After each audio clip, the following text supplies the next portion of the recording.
Hail and well-met adventurers! Welcome back to another thrilling episodes of Hero Sheets. I'm your lovely host, Adoron Daria, whatever. I use she, her pronouns. I have ADHD and dyslexia, but more importantly, I have a guest. This month's guest is the lovely Jinx. You want to introduce yourself, talk about you? Yeah, so I'm new to the channel. I'm GM in the little Grim Vestigia. Over on my players told me that I was not allowed to use the correct Latin pronunciation because it is a Latin word. And they said, Jinx, nobody's going to know what you're talking about. I mean, I don't know most things in general. Vestigia is how it's properly pronounced? Well, if you were in Latin class, if you took classics, I took classics, you would be told Vestigii, which is terrible to say, very bad to listen to. So we're going to say Vestigia. I'm glad that we got that at base level stuff about your show out the gate. Remember the cool part before we were live when we were having a fun conversation and it was going well? You want to just go to that? No, my brain completely just wiped and I was like, how do we do this show again? So these hero sheets. Oh, before we get started, we just learned that this is basically our birthday episode. Tomorrow would be our birthday when the first hero sheet started. And so this is how we're celebrating, by keeping things the same. And cool. Do you want to talk about Grimm's Visage a bit first, so we the audience understands to a degree, what is this cool thing, and then I can ask questions about it. That's how the show goes. Yeah, so we're playing a Masks game. It's alternating Tuesdays. So this coming Tuesday after this weekend is going to be our second episode. It is Masks 1.0, which is, for those who are not aware of the system, it's kind of it's like the Apocalypse World Teen Titans setting, which is, or I guess / Apocalypse World Marvel Runaways setting, but it's got deep Teen Titans energy is how I would describe it, which is great. So I ran a version of this when I learned about Masks in 2018 with college friends, where I was just like, what if I was what if I did a lot of exploring themes of eugenics and disableism versus, other Yeah. modes of thinking through the lens of like superpowers, and particularly in academia, among people who are growing up, because that was the environment that I was in at the time. I was going to college. I was in a place that was treating me and other people like very badly. Yeah. And had kind of had that percolating for a couple of years. And so I was like, what if I just like wrote about that? So then I did that. And then I rewrote it and applied to be on HWL for it, because I was like, I think that this is really strong. The application that went out for the round that I got picked for was like, what if we had games that weren't the Dungeon and the Dragon? And so I was like, boy, howdy, do I ever have a game that isn't D&D. Yeah. Prepped and ready. And then, I don't know if anybody has read Marika Nykamp's Oracle Code. It's like a DC Universe Barbara Gordon / Oracle origin story graphic novel. You should all go and get it. It's great. It was like $11 when I ordered it for like a whole graphic novel. That's really good. Yeah. Unfortunately, they stole my whole thing, and now one of us, so or I stole their whole thing. It's like exactly the thing that I'm doing came out in graphic novel form. So it's like spoilers. Not even. It's just like thematically exactly in that vein. One of my players from the old game read it and was like, this person owes you money. And I was like, all right, so if you're ever like, if ever Grim Vestigia wraps for the week and you're like 2 more weeks until I get to watch the show again, order online from your personal local bookstore, because God, do they need it. And get yourself a nice little graphic novel. I also recommend, if you don't want to go out to your local bookstore, check out their website, see if you can order it there. Use maybe Bookshop, bookshop.org or .com. It's super great for like supporting your local bookstores, or go to your local library. I talked about this last month, I'm pretty sure. I got a library card. I got a digital library card. Never been happier. Oh, no. Yeah, no, the digital library cards are dope AF. It is like the best way to go to the library, personally. And also it's like so much, it's very good. It's so convenient. And I've been, all 2020, I've wanted to get a library card. And then like the weekend that I was like, I'm going to go, quarantine hit. And I was like, oh, well, guess I won't go. But I still got it anyways. We love to see it. Yeah. Anyway, book talking aside, so that's kind of where we're at. Do you want me to talk about setting? I know that you are going to want me to talk about setting, but I'm gonna wait for you to tell me to do that explicitly. Yeah, no, let's talk about setting. I took notes, which longtime Hero Sheets viewers will know I've done maybe once before and actually used them. But I want to talk about my notes, because I wrote a whole page of just incoherent stuff about your very cool show. And setting was the first thing that I wrote down. So I wrote 2006, huh?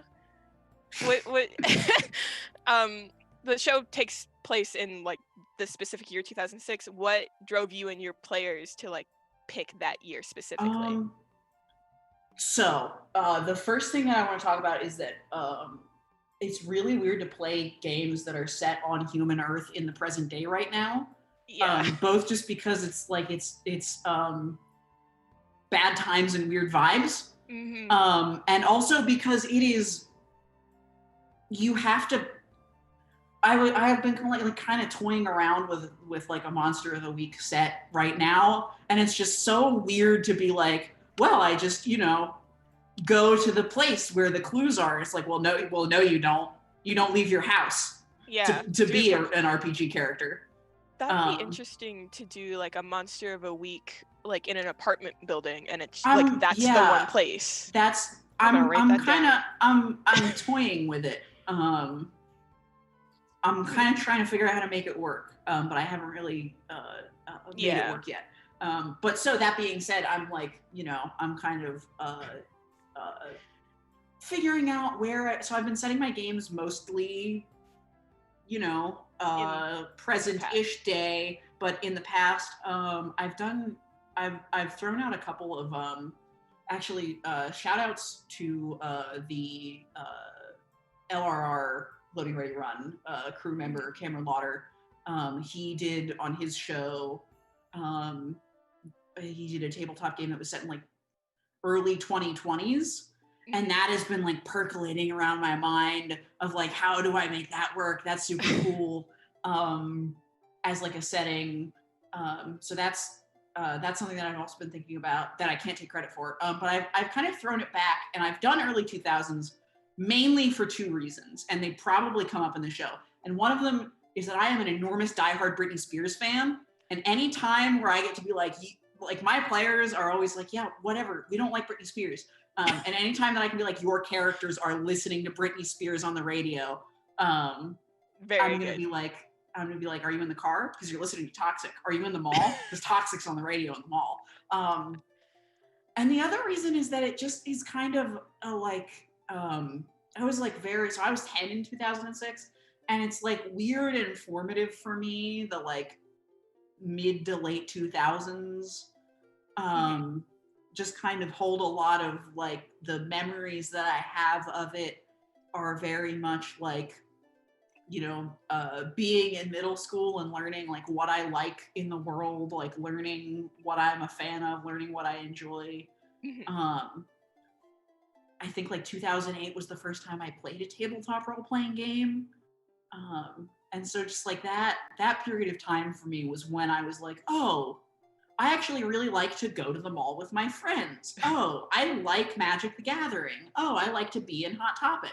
And so it's kind of like all of the like personal aesthetic choices that I have are like tied up in that period of time.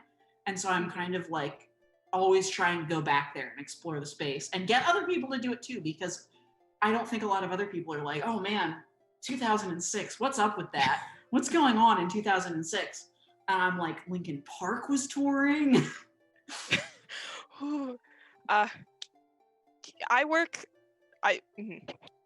Trying to form the sentence in my head properly. I worked, because I don't really do that anymore because it's difficult, with middle schoolers a lot. And I loved/hated it because middle schoolers are mean, but like also middle schoolers are really funny with how they are mean. And you can definitely very clearly see what is like that kid's gonna do, because middle school is like the time where I think you are most genuinely you, even if you are trying to hide it. And so my brother had to deal with me for a while, just straight up saying like, bring back 2012, like let's do that again, even if it was like weird and trashy. And so I love that you based your setting in a place that you're like, this was my formative years, and we're all just gonna have to relive this very specific time, and it's gonna be a great time for me. And you might hate Britney Spears, but boy howdy is she everywhere. Well, the other reason that I've been setting my games there is that, and I don't want to be like, you can't write good mystery fiction or like occlude information from your players about what's happening in the world and still have it be good fiction. I think you can do that. That being said, GMing a game where my players don't have smartphones and can't just look at the news whenever they want and can't just Google anything whenever they want, which is not to say like I have less fun doing that or it's like harder to do that. I think it's just, you have to come at that fiction from that angle of like knowing that that's where that's at. But in particular, especially with like a superhero game where like anything that, like if a supervillain is like ready to drop a steel girder from 100 miles up on the city or, whatever, it's like everybody knows about that immediately. Whereas this kind of, I'm kind of really trying to like press my players to like, they have, oh God, what is the pager. Like first phone? I'm thinking like of the chocolate.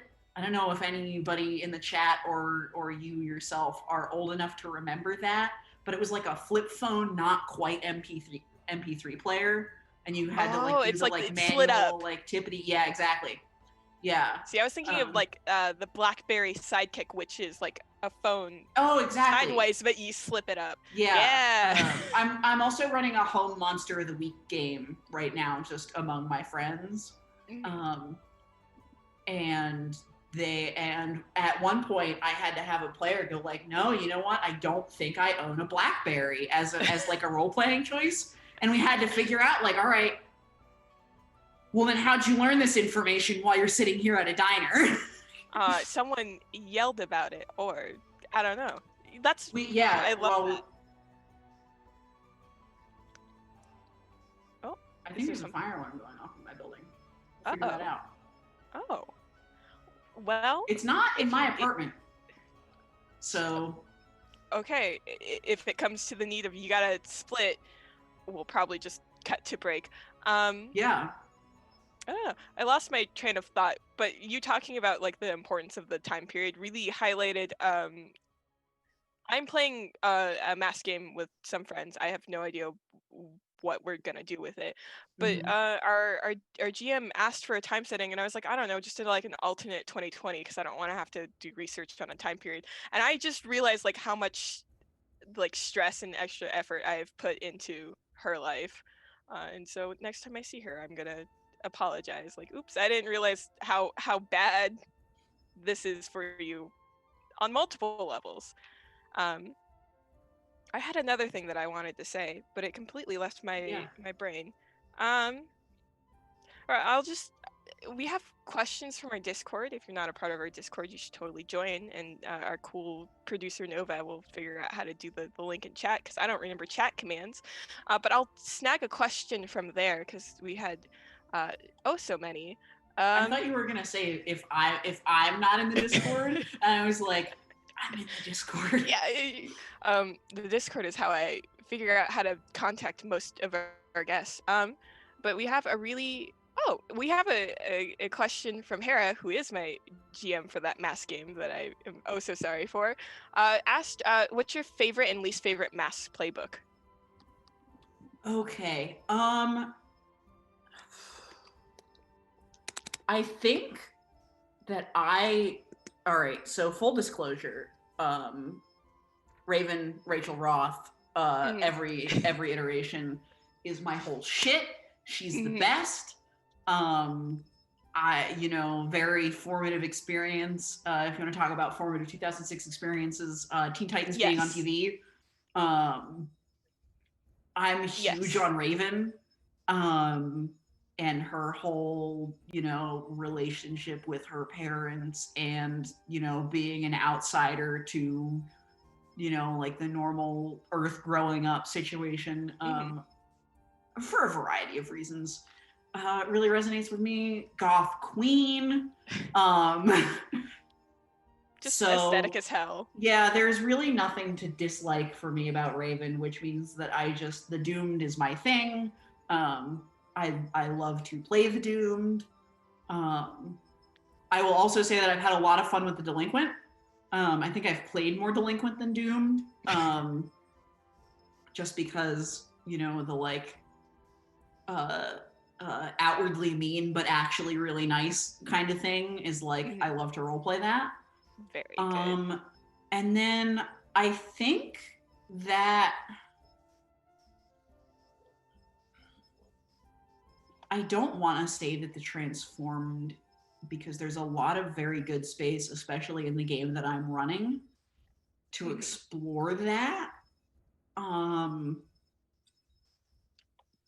but every time that I've GM'd for a Transformed, the power level has been of like what that player has come up with in terms of like power set and Mhm. general vibe is just so beyond like the scope of the game. Like I had someone who was like animated conscious fungus just like inhabit the entire drainage system of a building at one point, and I was just like, okay, but like, so they were just like, well, I can just see everything in the building that way, and so it's just very easy. And I was like, Yeah, I so could see. I think that the way that Masks does powers very vaguely, kind of puts a lot of decision-making power in the hands of players, which I normally love in game design.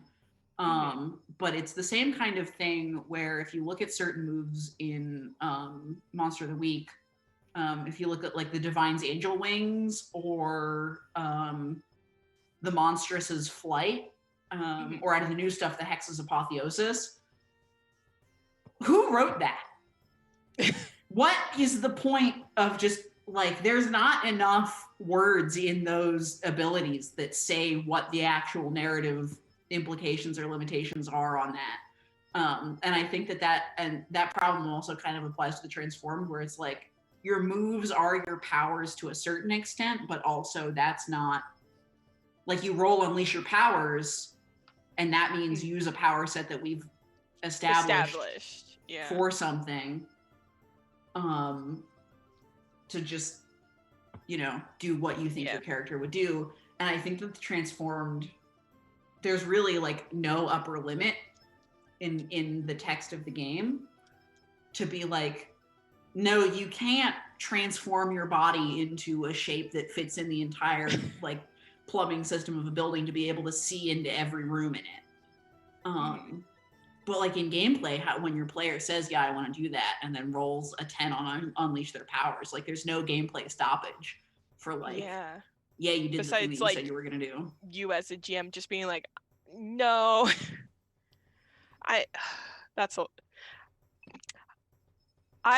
So I'm going to play the outsider because you were talking about how much you love Raven. I absolutely simp for Starfire. And so I was like, I can be a cute, fun alien, and it'll be great. And furthermore, if you don't simp for Starfire, you are wrong. You are incorrect, and I will have to come show you why you're wrong. But I gave her like radical transformation because I was like, I can't be too Starfire-y. That'll be obvious that I'm stupid or whatever. That I am. I think Masks is really there. Like every one of the original Teen Titans and Terra are all straight up playbooks. Like if you look at the Beacon, you're like, okay, so you're Robin. If you look at the Doom, you're like, okay, so you are Raven, right? Like they're like it is meant to be like, so you want to play the Teen Titans, huh? Yeah. You could also do like a lot of the Young Justice, because Young Justice is just like like a newer Teen Titans. It doesn't get my heart the way that. Yeah, and like I said, also like you can very easily find Marvel's Runaways. In the playbooks as well, but I think the archetypes are like deep Teen Titans, which is why I think that it's very easy to just be like, yeah, I'm gonna just do. Yeah, I'm gonna do a Starfire thing. Yeah. Let me do this. But the point that I was gonna make was, once again, did not think about the consequences of radical shapeshifting. I, as a player, never would have thought to like, oh yeah, I'm just gonna stretch a bunch to like look into a room. But now that you've said it, I'm like, oh, this is definitely something that I'm gonna try to misuse. It's not. I'm gonna forget about it in 20 minutes. Yeah. But like, I guess I didn't realize how like, what's the wording? Free. Yeah. Moldable? Yeah. Yeah, Masks as a system is very, which I like. I've come up to a lot of, in Dungeons & Dragons, I played a lot of 4th and 5th edition. And what your character can do is, I mean, there are skill checks, but what your character can do in the world is very, and there's lots of things to like about these systems elsewhere. I'm not just going to be like, show up here to like trash talk D&D. I'm here to trash talk D&D. We do that so frequent. But like what your character can do as mechanically defined in the game is very codified. It's very close. It's very like, hemmed in by the mechanics of the game. Yeah. Whereas to a greater extent than Dungeons and Dragons, but still to a certain extent in certain Powered by the Apocalypse games, you have a little bit more of like, well, my character does this, my character does that, the scope of what I can do is this, so within that I'm going to do this. masks is like, there's no HP in masks. There's no, Which I don't understand. Well, I do, because like Well, so masks. there's like there's a move in masks that says that a fight is over or a fight is over for you. Mm-hmm. Um, and that's like one way to do that, but it's very much like a comic book structure, and they say this in the book. I'm not like super smart and coming out with my own. But it's very much like the moves are supposed to be panel to panel. So a move happens and that's one panel and it has like a speech bubble and an image to focus on. And that's kind of how I try to run my masks game, is that like you as a masks player are there to be like, I've decided that my character's in this panel, my character's doing this in this panel. Mm-hmm. And really what the moves and the power sets are there to do is to theme your panels around, you know, a cohesive whole and a pre-agreed upon whole, so that everyone's like there and knows what's happening. But it's really, you know, it's very, very freeform, which I like as someone who, you know, plays D&D and is like, well, I want to do this thing. It's like, well, you have these skill checks and these spells in front of you. And you have to kind of try and, you know, tessellate them together into what you actually want to see your character do. Mm-hmm. And so I think that giving that narrative agency to a player is very good for storytelling. It personally, like, it takes a lot of work off of my plate as a game master to just be like, well, I know what the situation is, and you guys are all just gonna figure it out. Yeah. And it's because what's the phrasing? I think that Mask is more of like a social game, anyways, versus like a combat heavy game to begin with. It's more like we're doing things and we're interacting with people and we're figuring stuff out. It's not constantly like, I don't like combat in D&D. It's just because I don't have the patience for it. So it's not like rounds and rounds of combat that some people are just about, and that can be totally your thing. I as a player, I hate sitting through combat because no one ever knows what they're doing until it's their turn, and it gets on my nerves. Whereas Mass, it's more breathable. It's very fluid. Yeah. I have a lot of thoughts about D&D combat. And if you want to ask me questions about it and get my thoughts on D&D combat, you can have that. But I don't want to like dominate your show to be like, I hate Dungeons and Dragons. I kid you not, last month was our round table, which I pointed out, if I was smarter, I would have remembered to try to do it for our birthday, but instead we're doing this cool stuff instead. We had a whole segment. We're so excited to have you. We did a whole segment called Fuck D&D, and we just trash talked it for, I think, we gave Vince like the last 10 minutes of the show to just tear it apart, and he did such a good job. But so maybe we'll loop back to it, because we've got more Discord questions. Please. I've got more notes. I am nothing if not a woman of the people. I just want to hop back to my notes because I keep looking at them. I don't write notes in a very coherent fashion. It's just like, just a word or maybe a thought in a really big box that I highlighted in orange, and then I have like an arrow leading off of it. I just wrote down mystical vape. I just and I just really loved the wording on that, and it's just I did say that, huh? Yeah, you did say that, and it was such a big thing for me when I was watching it. Like, I paused it and I really did some research, which is, we've established not a thing I do a lot is research. Was like vaping popular in 2006? And the answer is kind of. Yeah, it was a thing, but it wasn't like. So the thing that first gave me my complex about being old as opposed to the Zoomers, is that I sometime in like 2017 to 2018, suddenly everyone was drooling, and that I think was the first memo that I didn't get. Oh no, sorry. We'll pause for a moment here. For those of you not not following the chat for ourselves. We're working on some technical audio difficulties for Daria. So I'm just gonna fill some time and just kind of be entertaining. Come check out my face. Does everyone out there in chat world like I've cribbed my streaming setup from Rich Campbell, who's like a WoW streamer. He does other things now too, but he has this cool, like, his apartment is somewhere in Manhattan on like a very high floor of his building, and so he has like look out of my cool apartment windows as the sun sets, so he streams every night. And I'm trying to do that, but now instead it's an apartment in rural Vermont and it is night. Can you hear me now? I can hear you. Can you hear us? Yes, I can. I fixed it, and then I muted myself, and then I fixed it, but it's fixed. Mystical Vape, the phrasing of it was really good, and it got me. I loved it. Words are hard and difficult. I love all of the little things that you and your players did to really hammer home that it's 2006. I have skull candies written down. I wrote MCR. They're still alive. Wild. I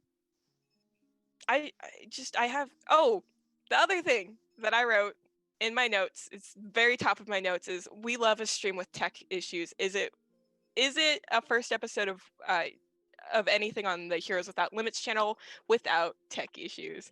Okay, so I figured it out. You pieced it together. In the intervening period, I figured out what those technical difficulties were, because at the time I didn't know how I fixed it. It just became fixed. And it's that these are 3-year-old headphones, and the jack, the 1/4-inch jack on them only works if it's like rotated to a specific angle. Otherwise I can't hear through them. Wild. And so I bumped my laptop that I was streaming off of, and it became non-functional, and then I was just noodling around for like 5 whole minutes of being live. I think actually longer than that, which is truly like very embarrassing. I'll tell you first things first. We do it a lot on this show. We literally just had an issue with, there are people in my room now. We literally just had, they brought me dinner. Okay, thanks. I just was given dinner. We love to receive dinner. We love to receive dinner. Thank you for shutting the door. This show is a mess. I think tech issues are a staple of this show and a minor staple of the channel. And I wrote it down because I was like, that's relatable. And then we literally just had that. And now if nothing else, I strive to be relatable. All of my English professors in college that were like, I will shape you into a person who is a writer, tried to like harsh beat me out of the word relatable, and I just doubled down out of spite every time for every semester for 2 years. And now I'm just like, it's every other word that comes out of my mouth because I'm just like, relatable. Because it is, and it's a good word, and if it fits, we should use it. Apparently, to relate is not a verb in English. It is an incorrect construct. To which I say, language is a construct. Yeah, language changes constantly, and I don't want to have to sit here and change how I say things. If you can understand what I mean by it's relatable. I'm literally constructing language right now. It's powerful. Let's see. What was the other thing on my notes? Oh, I wrote. You said something about like wizards in a hospital, and I was like, oh yeah, we hate to see wizards in a hospital. And then at the end of the episode, there is a literal wizard in the hospital, and I like circled it. And I was like, we don't hate wizards in the he's in the there's a wizard, and I can't decide whether or not I like him or not as a character, which you're trying to talk about the wizard. Yeah, let's talk about the wizard. Okay. So all right, so first off, the wizard is again stolen from old Loading Ready Run content. They have a sketch about like a bat signal, but it's the letter M. And so when you see it from a different part of the city, you see the like letter W or the letter E or a numeral 3, like an Arabic numeral 3. And so they have a sketch about Mega Man, the Wizard, Electrovolt, and Triple Threat showing up to answer the bat signal. But I just, the idea that a superhero is just named the Wizard, because this is a very like Marvel inspired, Doctor Doom, Scarlet Witch kind of a superhero setting. So it's like it's real human Earth, but magic is real. And I've just like, and to the extent that Stan Lee just didn't examine like what that would look like technologically or sociologically, I just also have been like, it's fine. So the Wizard is just literally a wizard. He lives in South Philadelphia in 2006. And, so I've kind of given him like a D&D, like a circlet and like a big ass popped collar on a cape and like leather gloves as a, like, that's what a wizard would look like. And yeah, so the setting being Philadelphia is mostly, I picked it because I know the geography pretty well, of like not suburbs. I mean, I know the suburbs too, but just as a like, where's somewhere that like I don't have to look at Google Maps every time I want to talk about a place. And so and also because like, as you like live in a place and around a place for enough time and you commute to work in a place for enough time, you kind of go by and you're like, I think it'd be pretty cool for superheroes to fight there. I have a friend who's watching right now who lives across the street from a park, and I'm not going to say the name of it because I don't want everyone to go look at it right now because I want to save some things in the wings. But there's like a big ass stone arch in the park, and I'm just like, this is where superheroes are. Every time I would like be with him and driving by it, I would be like, superheroes should fight there. So now superheroes are going to fight there. But that being said, this is all to set up that the superhero team that was extant in the setting was called the Brotherhood because Philadelphia is the city of brotherly love. And so I thought that would be like a very cool like New Avengers style of like superhero name that's very much like doesn't necessarily scream like we are superheroes, but is kind of the that kind of vibe. And for context, I believe this is all character information the characters received. The Wizard is currently the only remaining member of the Brotherhood. Recent lore is that one of them retired and another one might have taken a heel turn and has gone missing, and we're like not really sure where she's at. But so the Wizard is kind of trying to hold the whole city together right now. And the party is kind of the new crop of people who are, responding when a hospital starts leaking mystical vape. The reason why I have this love-hate relationship with the Wizard, who was in the show for maybe 7 minutes, and he was in there right at the end. Right at the end, is because it is an absolute staple of all of the games that I GM for, is that there is a character called the Wizard, who is absolutely terrible and causes an array of problems for my players. And so the fact that you just brought in this dude, and I was like, I know this guy, but then I was like, no, but he's not my wizard. But even like your description of like the popped collar and the big circlet, I was just like, that's my wizard. And I love like kind of a man who did not fit aesthetically with everything that was going on. Well, I mean, I think that having superhero costumes gives you a really good, like, as a facet of your setting, so it gives you a really good excuse to go absolutely hog wild on making people look unhinged and just going for like maximum tier aesthetic design on your characters, because it just lets you do whatever you want. Because in setting, it's like, oh, heroes exist and they wear costumes, and that is something that everyone likes and agrees to in the world, and therefore. You can just show looking like that, and everyone's like, oh, it's the Wizard. Which just it's very good. Yeah. It's peak design. And also like you did it with the villains of the episode. I Mhm. already forgot our kid's name, but I was just like, oh yeah, the king kid. That's what I So wrote. yeah, so Regent and Trapdoor, I think, were the two villains who showed up. Mhm. Um, and we could talk about them if you want to. Yes, please. I Um, I love that immediately Witch Dagger came up with a different name for Regent and was like, oh yeah, that kid. I didn't write it down, but I was like, I love oh that yeah, the fact that very much. I think that was more Quinn coming Yeah. up with that than Witch Dagger, but it kind of leaked through. They called him Medieval McGee because he was wearing a crown and holding a scepter and Mhm. had like a velvet tunic or Yeah. like a velvet like tabard situation with the letter R on it. And I was like, I want to make this kid. So if it did not become clear in the episode, Regent's power is that he can speak commands and they will be obeyed. Mhm. And he's gotten very visually ostentatious with this in a way. I'm really I want to have my villains be interesting in a way where so I'm also a really big Doctor Doom fan Mhm. for like a lot of like personal narrative reasons and also just like a lot of aesthetic reasons. I love Doom.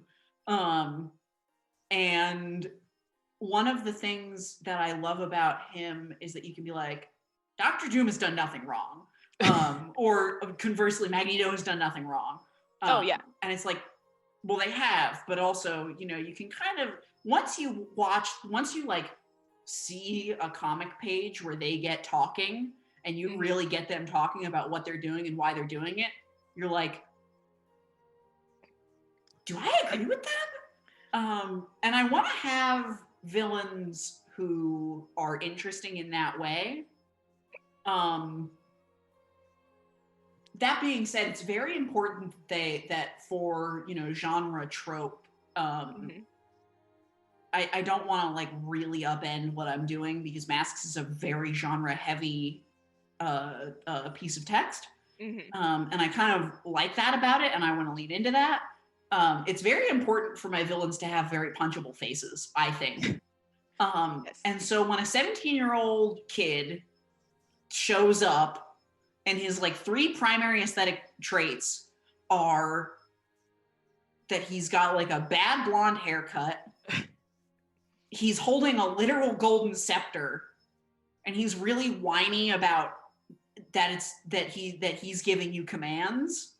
It's like, okay, my I want to players beat know this kid up. immediately that they need to just absolutely kick this kid's teeth in. Mhm. And also because I think that like the theme, I was kind of upfront just as like a content notice that the villains here, and I think this came through enough in the first episode, the villains here are eugenicists and standing in allegorically for the ideology of eugenics. Mhm. And it's very important that my players feel immediately entitled, because this, I think, superhero media as a genre is, I think, very much summed up by it would be really great if Captain America could punch Nazism in the face for us. Mhm. Um, which is not to say that the like Captain America as an entity is not complicated. He is very complicated. I don't necessarily agree with all of Captain America existing, Yeah. but if you could be a teen superhero who encounters a person who is the literal embodiment of The eugenicist thing. thinking Yeah. and go, I'm going to give this guy a grade 3 concussion about it, that's going to feel real good. This is gonna be good. And that's what we're going for here. Um, and so I don't want my players to necessarily wind up in a, moral gray area where Conundrum. they're like, I really agree with this eugenicist, but I want to hit him.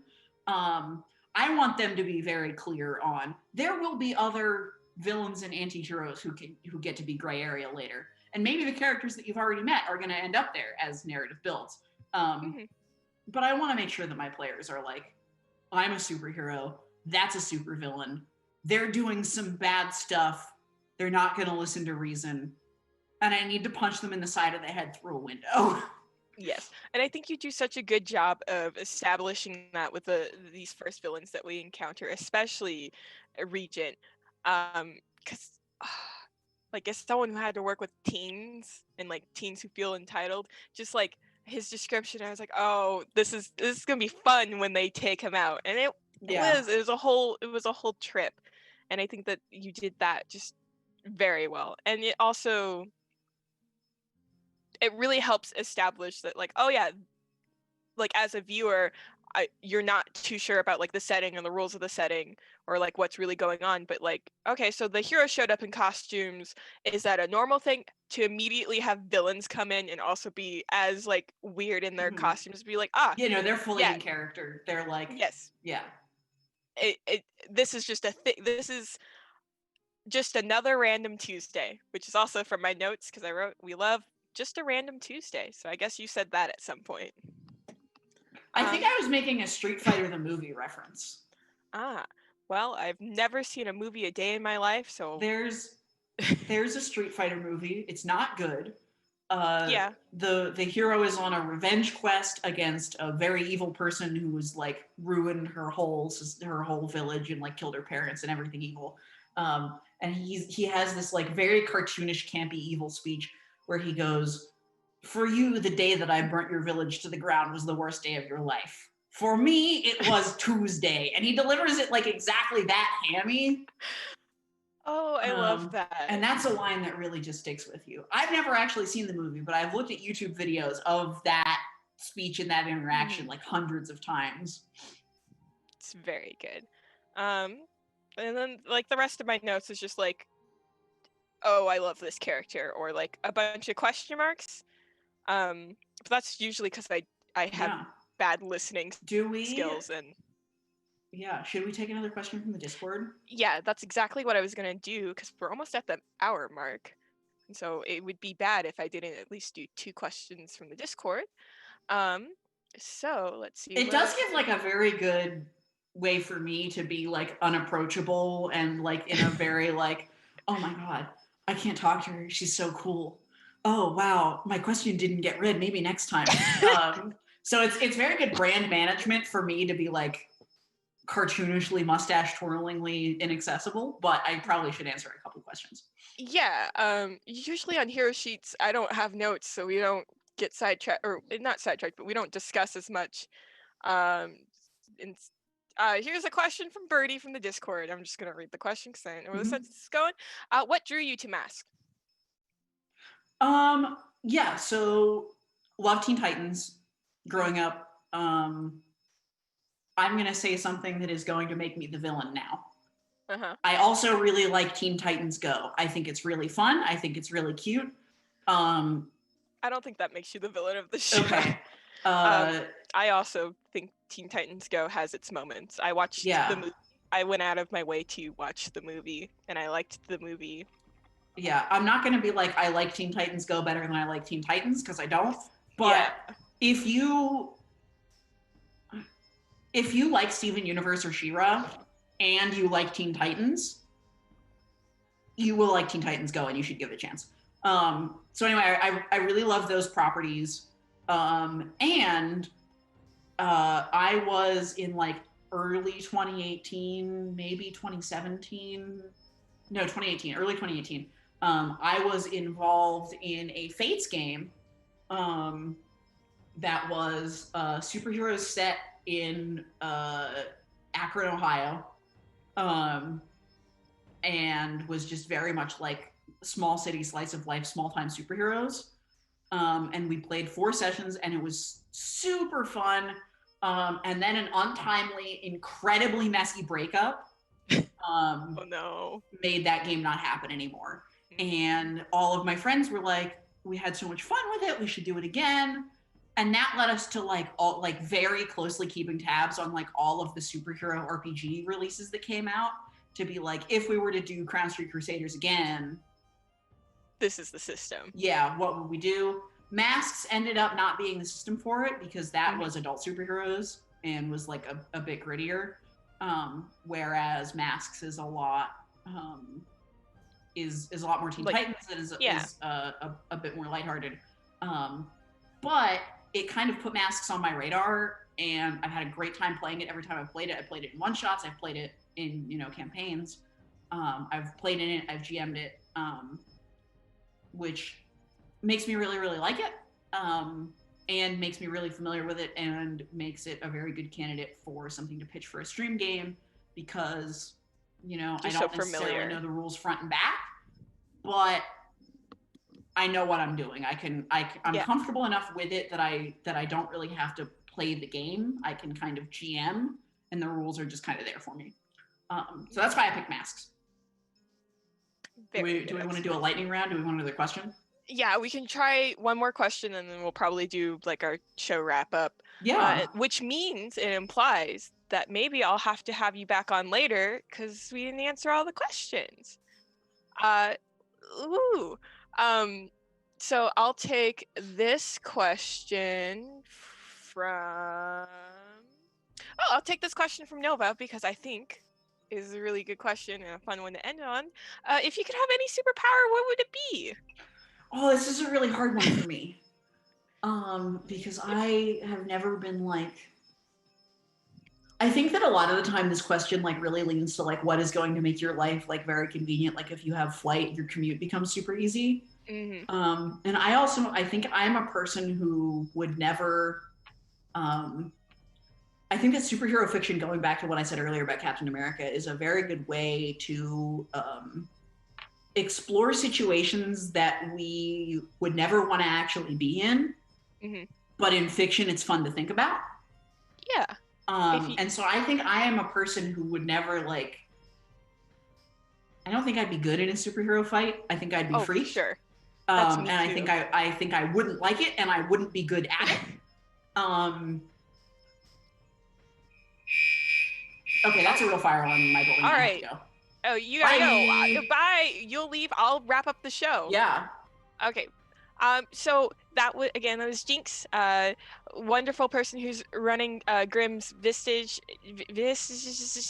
Sorry that she immediately left, and I am butchering the name of her show. But if you want to catch it, the VOD's already on our YouTube channel for the first episode. Their next episode will be on the 29th at a time that I don't quite remember. You can find the times for everything on our Twitter. We have our little monthly calendar. You can also just join our Discord. We do the announcements every time a show is live. She's op.gigi on Twitter. Definitely give her a follow.